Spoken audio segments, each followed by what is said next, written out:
Bien, amigos de Tuvox, Radio y Televisión, estamos aquí con Mónica Lavín.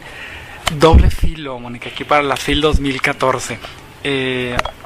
¿Cómo viene este trabajo? Claro que sí, mira, Doble filo es una novela ya corta, o sea, una novela corta porque es un género, no es tanto por el número de páginas, sino que tiene el vértigo de un cuento, la intensidad de un cuento, pero el desarrollo de personajes. Y Doble filo es porque ocurre una situación de doble vía. Una chica joven, Antonia, tiene 20 y tantos años y acude con una mujer que le dobla la edad en un poblado que no tiene un nombre específico porque le han dicho que esta mujer, llamada la bruja, ayuda a conseguir cosas difíciles y lo que quiere Antonia es olvidar al primer amor. Entonces lleva 2 años tratando, es el primer gran amor de la vida y desesperada recurre a esta mujer y esta mujer hace terapias locas, o sea, si quiere que desamarrarse de la otra persona, físicamente juega con cuerdas, con desamarrar, con dejar que las cosas se vayan por el agua, o sea, llevar el lenguaje, no nada más le pide cuando llega, dice, bueno, para que yo te ayude a olvidar, dime, me tienes que contar lo que quieres olvidar. Okay. Entonces, la historia de Antonia se va contando y la otra mujer que debe ayudarla a olvidar, el problema es que va recordando sus propios amores. Entonces, cada vez que viene Antonia está contada a ritmo de sesión, ¿no? Cada vez que viene Antonia, la mujer que se queda en su casa sola, donde vive muy tranquila, evoca alguno de sus amores. ¿Se crea una catarsis? Pues se crea, por eso se llama doble filo. Okay. Mientras la una olvida, la otra recuerda. Y puede que sí, que la palabra de uno y las historias de uno hagan en la otra el efecto de remover todo lo que para ver cómo lo acomoda, pero ella le tiene que ayudar, la mayor, a acomodar a la joven. Claro. Pero la joven es joven y la joven, como todos los jóvenes, tienen maneras muy intensas de vivir, pero también de ir dejando. Pero ya cuando estás curtido en años, como le pasa a la bruja, estás lleno de cicatrices y ella verá su propia historia y tratará de hacer un acuerdo con la vida en ese terreno, en lo amoroso. Y bueno, pues digo, no vamos a quemar toda la trama, ¿no? No. Bueno, ¿qué pasa? Claro, porque si no, entonces, ¿dónde está el chiste? Y pues claro, hay que invitar a la gente un poco. Pero esto ocurre muy común, o sea, esta historia es muy recurrente, pero en todos los tiempos, ancestrales hasta nuestros días, siempre se busca una ayuda extra.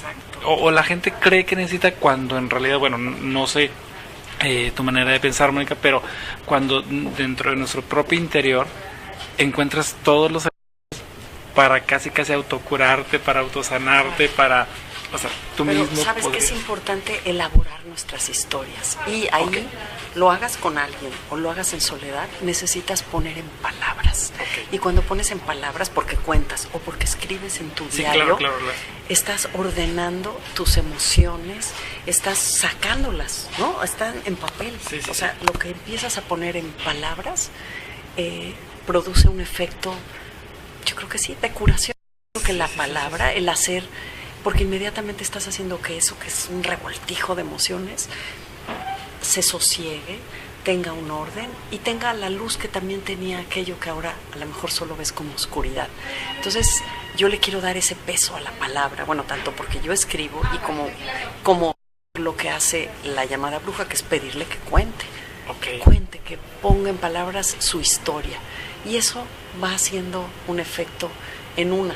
El problema es que cuando escuchamos las historias de los otros, siempre nosotros también estamos preguntándonos, viviéndonos a nosotros mismos a través de las historias. O sea, tiene una tercera vía, casi un tercer filo, okay, que es el lector. El lector que se involucra también. Va a pensar, pues, y yo, y mis amores, ¿qué? Y hasta yo digo que hay páginas al final en blanco para que para sí mismo escriba lo que tenga que escribir, ¿no? Wow. ¿Cuánto tiempo te llevó preparar este trabajo, Mónica? Es pequeña la novela y es fragmentaria, okay, pero es un trabajo como muy cuidadoso con el lenguaje y con las atmósferas, y la estuve trabajando como 1 año y medio en diferentes momentos porque tenía que tener su cadencia, su delicadeza. y tiene dibujos adentro de mi hermana. Entonces también estuve trabajando en complicidad con mi hermana María José Lavín, que es la que nos dio su cuadro para la portada. Okay. Y entonces tiene también dibujos de los personajes. Ahora, dentro de a ver, aparte de este trabajo, pues mira, es la primera vez que escribo una novela así como novela. No, novelas llevo muchas. Sí. Pero así una novela breve, fragmentaria, creo que muy en el sentido contemporáneo, aunque de verdad no tiene espacio y tiempo, como bien lo dijiste. Esto podría estar sucediendo en cualquier espacio geográfico que tú elijas y en cualquier época, ¿no? Pero he escrito novelas de corte histórico, como una sobre Sor Juana, Yo la Peor, que ganó el premio Elena Poniatowska, el premio iberoamericano de novela Elena Poniatowska. He escrito una novela que se llama Café Cortado, que ocurre en el Soconusco, en Chiapas, y que ganó el premio Narrativa de Colima. He escrito una novela juvenil que se llama La Más Faulera, sobre una basquetbolista. Una novela que se llama Hotel Limbo, que es un pintor y una chica que posa desnuda para él y él la está pintando, y tiene que ver también con el amor y el deseo. Una novela que se llama Las Rebeldes, que son mujeres en la revolución. Entonces algunas son de corte histórico, otras no, y cuentos. He escrito muchos libros de cuentos. Un libro para niños también de cuentos, algunos de ensayo que usan mucho los maestros, que se llama Leo Luego Escribo, o uno más reciente que se llama Cuento sobre Cuento. Y escribo en el Universal cada 15 días, tengo una columna para hablar de temas diversos, más en el arte, la cultura y el estilo de vida, ¿no? Y por ejemplo, me llama la atención esto sobre Sor Juana, este acercamiento sobre Sor Juana, ¿no? Adelantada a la época. Exacto. No, pues la única musa, pero que ha prevalecido y que para su tiempo fue muy adelantada y aún en nuestro tiempo es incomprendida, y seguramente las futuras generaciones estarán en el mismo dilema. Desde luego, una mujer de una inteligencia y una genialidad que no sé, por lo cual nos es difícil comprenderla, pero lo que me interesó mucho cuando hice Yo la Peor, la novela, es entenderla a la luz de su circunstancia. O sea, no solo es excepcional, sino es excepcional en un tiempo en que las mujeres, y casi cualquier persona, los hombres también, que no eran adinerados, no tenían la posibilidad de estudiar ni de formarse, y ella, contra toda la adversidad, pudo ser un bestseller de su época, porque lo leían en el orbe hispano. Claro. Si yo siempre digo que si hubiera habido estos medios electrónicos, ella tendría blogs, porque ella era todo un intercambio epistolar, unos acertijos con monjas de Lisboa, o sea, una mujer muy renacentista también en su deseo de saber de todo, de todas las áreas del conocimiento.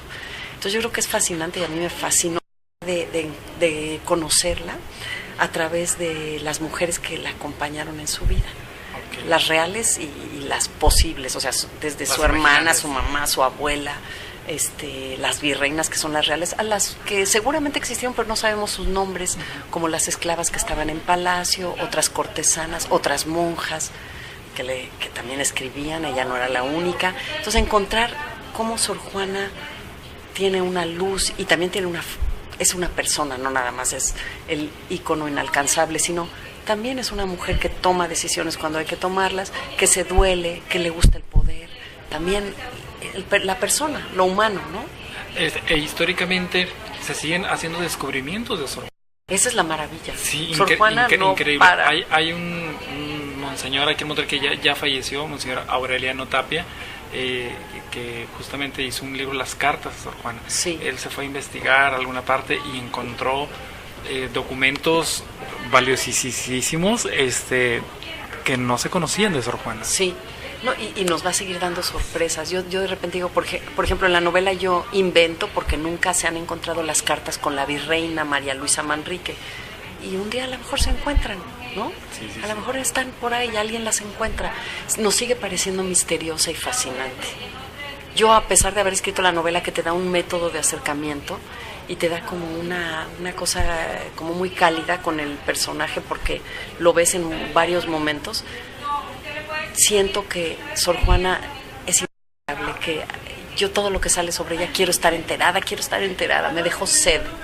Ahora, creo que ahora se ve ya como una leyenda, de alguna manera un poco también, porque empiezan historias no tejidas, historias a lo mejor no reales, y se empiezan a hacer parábolas y se empiezan a conjeturas, y se habla mucho de una dualidad, por ejemplo, en su personalidad. De repente, como escribía algunos estudiosos, dicen, pero es que no saben si esto que estaba haciendo se lo estaba dedicando a una mujer, si se lo estaba dedicando a un hombre, si se lo estaba dedicando a quién, por ejemplo, sí. ¿no? Bueno, pues ese es el misterio, porque además la poesía amorosa de la época no era poesía amorosa como la de ahora. Por lo menos eso dice Octavio Paz. Ahora, para la novela hay que imaginar lo posible. Claro. No es nada más documento histórico, ¿no? Yo, por ejemplo, no me fui por el lado que se le ha atribuido del lesbianismo. Okay. Porque me parece que tener una amistad con una mujer como fue la virreina tiene su altura. Y me parece que a la gente le gusta el escándalo. Y que la virreina, que era de su edad, era su amiga. Era su amiga y las dos se respetaban y se admiraban. A la una le servía lo de la otra, ¿no? Que hubiera deseo y la parte sexual, pues quién sabe, ahí sí es pura especulación. Y es una especulación que yo siento que también demerita la capacidad de amistad de las mujeres, ¿no? ¿Por qué las mujeres no pueden tener amigas? ¿No? Claro. Lo que pasa es que la poesía amorosa de la época era exaltadora. A la virreina ya siempre está exaltando al virrey, a la virreina. Era lo que tenía que hacer. Y mira lo que son las cosas ahora, Mónica, en nuestro tiempo. Creo que con esta apertura que se ha hecho, creo que cuando la gente tiene ese sentimiento interno por alguien, había muchos tabús, se crearon muchos tabús antes y después de Sor Juana. Sí. En nuestro tiempo, ahora en ese tiempo y en el tiempo posterior. Pero creo que en el momento en el que tú, por ejemplo, tomas una actitud de por ejemplo, a lo mejor si no religiosa, a lo mejor un poco más espiritual, de decirle a alguien, por ejemplo, que lo amas, que o sea, no tiene que ver con sexo. Exactamente, claro, y eso ya hay que entenderlo en su justeza. Claro, es un amor limpio, pleno, pero pues a veces son los tabús y elevado, ¿no? O sea, claro. Y además la poesía es una forma elevada de expresarlo. Sí. ¿No? Lo que pasa es que además leemos, o sea, miramos a Sor Juana desde nuestro siglo XX-XXI y nos es difícil entrar en las formas de la época, ¿no? Sí. Y además Sor Juana nunca escribió de sus apetencias sexuales. Sin embargo, tiene sus obras de teatro, eso donde se habla de los celos, hombres, mujeres. Yo creo que debió haber tenido una vida amorosa mientras estuvo en Palacio, ¿no? Claro. De los 16 a los 21, que además en esa época las mujeres de 16 debe haber tenido una vida amorosa. La sexualidad, quién sabe. Y eso es de lo poco que, no es que no se haya escrito, pero como que siguen ciertos velos, ¿no? Uh-huh. Hay ciertos velos en ese sentido, y eso crea pues más expectativas. Más expectativas. Y para mí, por ejemplo, fue muy jugoso escribir la parte de Palacio, porque es donde menos información hay. De hecho. En cambio, cuando entra al convento hay mucha más información, y además ya empieza a ser la mujer de la pluma, y entonces la tienes más vista. Pero en Palacio se presta para todas las conjeturas, porque además había saraos, había baile, había música, una cosa que averigüé fascinante y que uso en mi novela, las familias criollas mandaban a sus hijas porque querían que se educaran en la realeza y entonces querían que fueran damas de la virreina. Pero según un estudio del Colegio de México, estas damas también no estaba mal visto que tuvieran amoríos con los hombres que iban a esas tertulias, que eran grandes personajes, y era parte de su educación en amores carnales. Claro. Entonces esto está muy padre, sí. Porque así era. Y no estaba mal, no estaba mal visto. Claro, es correcto. Y, por ejemplo, en época actual, por ejemplo, ¿habrá posibilidad de que surja otra Sor Juana? Ya no hay las condiciones, no. Mira, primero una mujer así tan dedicada al estudio, pues sí necesitaba ser una monja en un convento, ¿no? Las monjas no son así ahora, monjas estudiosas. Ese podría ser el momento, quizás, si tienes todas las condiciones de encierro y de dedicación. Tú dirías, bueno, es la que hace un doctorado en la universidad. Y sí, hay mentes muy brillantes y estudiosas y autoridades intelectuales muy importantes. Lo que es muy difícil es que tengan esta diversidad de intereses, porque el conocimiento ahora se ha diversificado y especializado, ¿no? Entonces, si eres una doctora en relaciones internacionales o en estudios asiáticos, bueno, a lo mejor sabes mucho de algo y eres muy capaz de comunicarlo. Que aparte seas poeta y escribas obras de teatro, es más difícil, ¿no? Y también con respecto a la imagen, bueno, obviamente hay una imagen clásica que es la que se echa en las estampitas, sí. Con respecto a su físico. O sea, digo, por la época era muy difícil traer a nuestro tiempo una imagen física, ¿no? Además no la pintaron en vida. O sea, no había fotografía, obviamente, y no la pintaron. El padre Calleja la describe, o sea, son descripciones y de ahí se construye el rostro. Lo que sabemos es que era nieta de españoles, hija de un vasco y una mujer criolla, pero sus rasgos venían de España, sus abuelos eran andaluces, pues a lo mejor tenían algo de moro, pero no puedes construirla específicamente, ¿no? Y eso es también parte del misterio. Claro. ¿No? Lo interesante, sí. Por supuesto. Mónica, pues esto era un proyecto y es una realidad, Doble Filo. ¿Qué viene después de Doble Filo? ¿Qué viene? ¿Estás trabajando en algo, Mónica, ahorita? Sí, mira, estoy trabajando en una novela de largo aliento, contemporánea. No estoy metida ahorita con lo histórico. Okay. Y ahí va. No puedo decir más porque se sala. Sí, claro. ¿Sabes que se sala? ¿Tú crees en eso, Mónica? Sí. ¿En serio? Se sala. Mira. Digo, a lo mejor porque es como algo muy tierno todavía. Es algo... escribir es un trabajo en zozobra siempre, lleno de dudas y de incertidumbre, ¿no? Sí. Decía García Márquez que es un oficio de ciegos, o sea, vas viendo mientras trabajas y entonces como todavía no puedes hablar con certeza de eso que estás trabajando, no lo quieres manosear mucho con la palabra, ¿no? Okay. Hasta que ya tengas, porque a veces uno está trabajando y no sabe bien cómo, ni siquiera qué está trabajando. Porque eso es lo fascinante de la escritura, es arte de descubrimiento. Solo sé que es una novela contemporánea que ocurre en el Distrito Federal y que tiene que ver con las visiones del amor de las diferentes generaciones y de la familia. Eso es, hasta ahí te puedo decir. Bueno, entonces finalmente háblanos un poquito de las influencias. ¿De quién recibe, Mónica? Pues mira, yo he sido muy lectora de autores en lengua inglesa, porque mis primeras lecturas en la secundaria en inglés, en la materia de inglés, eran muy acertadas. Entonces yo leí con enorme entusiasmo a cuentistas como Hemingway, como Faulkner, Capote, entonces, y luego al boom latinoamericano, ¿no? Pero hay autores que, por mencionar así algunos autores que me fascinan, son Joseph Conrad, me gusta mucho también Lawrence Durrell y su cuarteto de Alejandría, para mí son esenciales, y igual que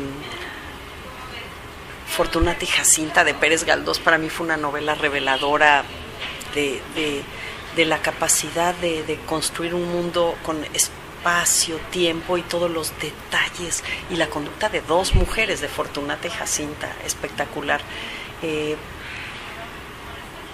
Leo con entusiasmo a la canadiense Margaret Atwood, a Philip Roth, y mi favorito ahorita, digamos, porque es que influencias me cuesta mucho trabajo hablar, porque seguramente es todo el torrente de estas lecturas, te digo, un poco de la literatura estadounidense, en mujeres también como Carson McCullers, que me encanta. Pero ahorita en este momento, este inglés que te digo que me gusta, se llama Ian McEwan.